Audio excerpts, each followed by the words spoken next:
Hello guys, Tom Davis here, America's Canine Educator. Thank you so much for joining me here on my channel. As you can see, I just taught Hawk how to touch on many different things. Sending your dog away to the touch command or the bed command or the place command is such a big nucleus in my training program, and I believe it helps so much with so many different variables in the dog training process. This command is multifaceted in teaching other behaviors and bridging behaviors: place, sit, stay, break, recall, etc.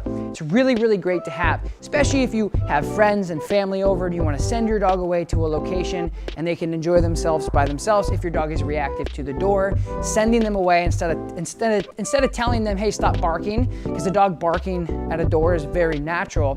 Being able to give them some sort of counter conditioning obedience is huge. So this is one of those things that I just love. It's probably my second favorite command to teach a behavior. So that's what I'm teaching you guys today. I hope it's valuable. I hope you enjoy it. Here we go.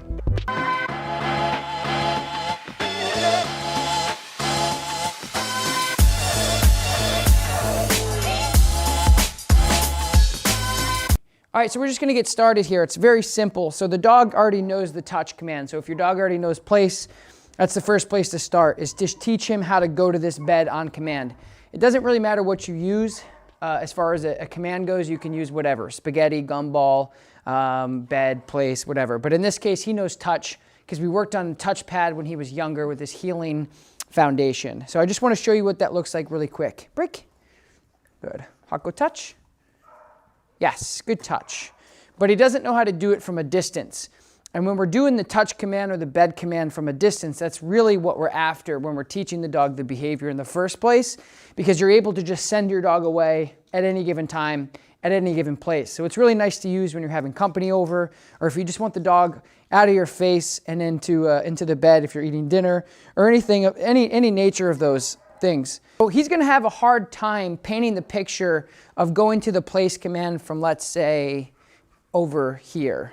But let's see where he's at. Hawk, touch. Good. So you see how he's like, what's touch from here? And that's not because he doesn't know it that well. He's just never seen the picture from that distance, which is very normal for dogs. But unfortunately for dog owners, it becomes very frustrating, because you would think that if a dog knows touch, Hawk, and touch here, yes, good, break, then they should know touch from here. Hawk, go touch. But they don't. It's just a little confusing because they just haven't seen that picture from this distance. So I'm just gonna really simply help you paint that picture for your dog so you guys can practice this at home. So all I'm gonna do is just what I call connect the dots. So if he can do it from here but not here, I gotta connect these dots in between. So I'm simply just gonna go from an area, show you where he knows it. Hawk, touch. When he gets there, you pay him. Yes, good touch, good. Now, I don't really care if he sits or downs or whatever. I just want him on this place command or on this touch command. Okay, break. Good. Now I'm gonna go from a further distance. We're gonna see if we can connect that dot. Hawk, go to your touch. Yes, good touch. Yes, good touch. So lots of positive reinforcement. He's getting paid with food because it is his motivative. So if you guys can use food with your dog, that would be the most beneficial reward during this process, because it doesn't get too distracting with a tug or a ball. Break. Good. Hawk, go to your touch. So there, he's having a little trouble with this distance. So I'll make it a little easier. Touch. Yes, good touch. Now, what's gonna help shape this behavior the most is my reward-based systems. Now, I'm using a lot of verbal reward-based systems as well as food.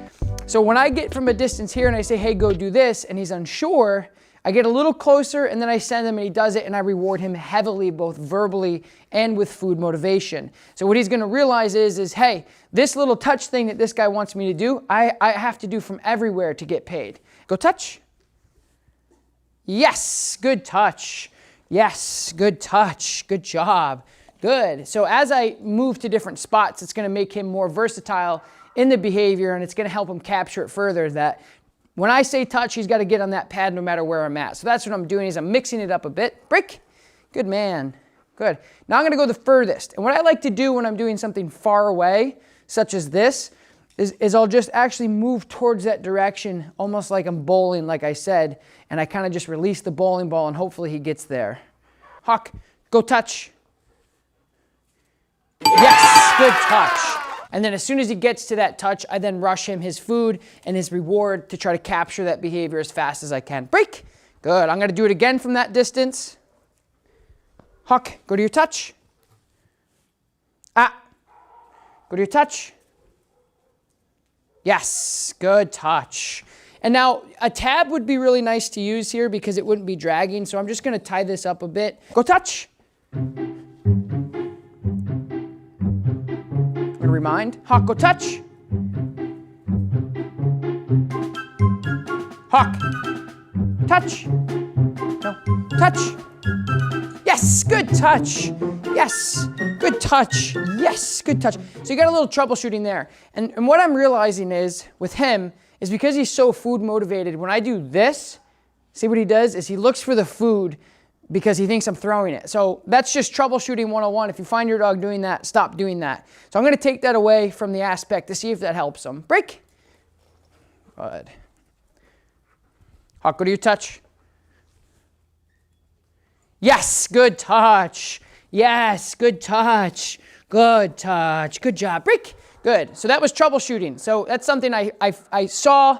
I said, wait a minute, that's becoming a problem. He's more focused on where he thinks I'm throwing the food when I point versus actually doing the behavior. I took it away. He was successful. That was wonderful.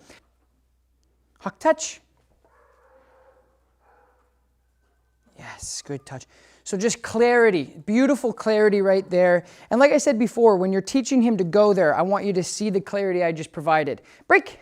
I just said, hey, Hawk, do this. He said, okay. And again, a lot of dog owners will continue to like talk and talk and talk. And you got to understand when the dog's out there, they're basically a beacon, or they should be a beacon for your information. So when you're doing all that stuff and you're saying, hey, Hawk, do this, hey, Hawk, do this, or dog, do this, dog, do that, and reinforcing that, it can kind of get confusing and very muddy in the water, if you will, because they're trying to focus. You said, okay, I'm going to go do this. Okay, now what? And they're trying to process all that. So that clarity you just saw is extremely important in this whole process. I'm just going to switch locations because that's a crucial role in any obedience factor, that if the dog starts to capture what you want from a certain scenario, then what you can simply do is just switch up your scenario to make sure that it's universally applied to any scenario, because that's what good obedience is. Go to your touch. Yes, good touch. So we made a little roundabout there. That's okay, good touch. Do it again from this distance. Hawk, go to your touch. Yes, good touch. Good touch. So now I'm advancing it a little bit. And you may not see how and why I'm advancing it. But what I'm doing, good, break. What I'm doing is when I come over here, I'm saying, Hawk, go do this. And I'm not following him up as fast. And I'm also not really indicating that I have anything. I'm just telling you, hey, go there. And he goes there. So what that does is it kind of proofs the idea of him knowing the behavior. Instead of adding all these complexities to like, here's food or pointing or rushing him behind to get him there. Now what I'm doing, Hawk, go touch. Yes, good touch. So again, hands behind my back, very, there's no emotion coming out of me to like really motivate him to do it. I'm just saying, hey, go do this, and he does it. And then I follow him up after he's there and he looks at me from a distance. So what I feel like it helps the dog understand is he's seeing me. So I think the gap is this, is he's seeing me from there, even though I told him to go here. And that's the same thing when you're trying to teach a dog how to sit and they don't want to sit away from you. So 10 times out of 10, you teach a dog to sit right here, right? Sit, sit, sit, sit, sit. So when you ask a dog to sit when they're far away from you, they've never seen that picture, so it's weird for them and they don't really know how to achieve it. So my point is in the dog's brain, when I tell him to place and then he places and I'm still over there, he's kind of going, oh, like I can do this behavior with you being far away. And what I'm doing is I'm helping him shape the behavior in a more realistic situation, because that's going to be reality. Sit down at the dinner table, hey buddy, go to your bed. They go there. Somebody knocks at the door, you send them away, etc. So I'm going to keep working at that from that distance and see how we do. Can go touch. Yes, good touch, buddy. Good touch. And now I'm painting him a further picture by standing here. Good touch, rewarding him verbally, and then I will go and give him motivation. And in the future, I'm not going to give him any food. I'm just going to say good touch. So that's why I'm starting to break things down and compartmentalize that. I want him to see the picture that I'm just going to tell him good touch and not give him food at some point, because that's not realistic to carry around food in your pocket. That's just silly. So I'm just going to keep exercising this and get further and further away. You guys kind of get the idea. And then I'm going to show you another trick here at the end to help capture this as well. Okay. Okay, so you guys get the point. So all I'm doing is I'm literally connecting the dots, and I'm getting incrementally better and better and better at each location. Now, if you're doing this at home, you can simply do this starting in right next to him, further away, out of the room, out of the next room, so on and so forth. And then you extend at your own pace. So now, last but not least, I'm just gonna show you guys a quick trick to capture the behavior, to how to teach the dog to place on pretty much anything. So what this does is, like, when I have, he's not necessarily mine, but my personal dogs, I can pretty much point to anything in the room, and as long as it's elevated off the ground, they will get onto it. So I'm just gonna show you how to start creating that, hey, go touch here, so the dog knows, like, no matter where I say touch, they have to go. And all you simply have to do is just get another place command and put it down. I'll show you right now. I'm just gonna send him back and forth via basically point and voice inflection. Hey, go here, hey, go here, hey, go here. And I'm just gonna teach him how to bounce off different things, because in the future, if I'm out for a walk and I want him to go into a stump because there's oncoming dogs or anything, I like to be able to touch and place my dog on pretty much anything. So that's what I'm gonna demonstrate right here really quick. Hawken, go touch. He's like, huh? Yes, good touch. Yes, so this could be rapid fire. I'm gonna do this really quick to really hammer it in. Hawken, go touch. Yes, good touch. Hawk, go touch. Yes, good touch. So you guys are noticing my finger now. Go touch. As I'm starting to send him away. Yes, buddy, good touch. Well done. Hawk. You can just add in something else. Like, this is a little bit more realistic when you're training. And again, if you have service dogs or therapy dogs or dogs you're working on environmentals, it's nice to be able to get them confidently touching on different things and different items, different materials on their pads, etc. Hawk, touch. Yes, good touch, good. All right, so now I'm just gonna add another little cot here. So different material, different look, different everything. And now I'm gonna do basically 4, but I'm gonna extend them out a little bit because I feel confident that he knows what to do. So this is just the advanced stuff. This is proofing. Again, I've worked with this dog for a bit now, and I know his capabilities. So I'm taking it a little bit advanced. You guys can do this. You just might want to take your time a little bit more than what I'm doing with him. Hawken, touch. Yes, good touch. Now I'm going to mix it up. Touch. Yes, good touch, buddy. Mix it up again. Touch. I'm pointing. Yes, good touch. Hawk, touch. Nope.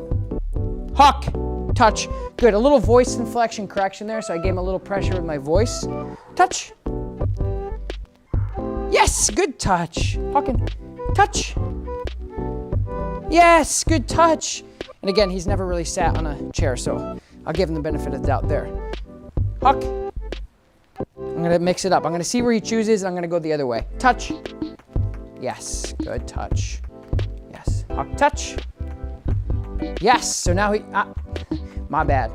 My timing wasn't good there. Good. Sit.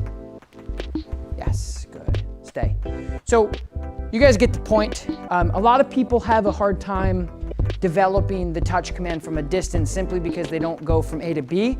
They go A to F, and they get conflicted and frustrated and confused, and why their dog can go here but not from a distance. And that's simply why, is because you need to be able to connect the dots and paint a clearer picture for them.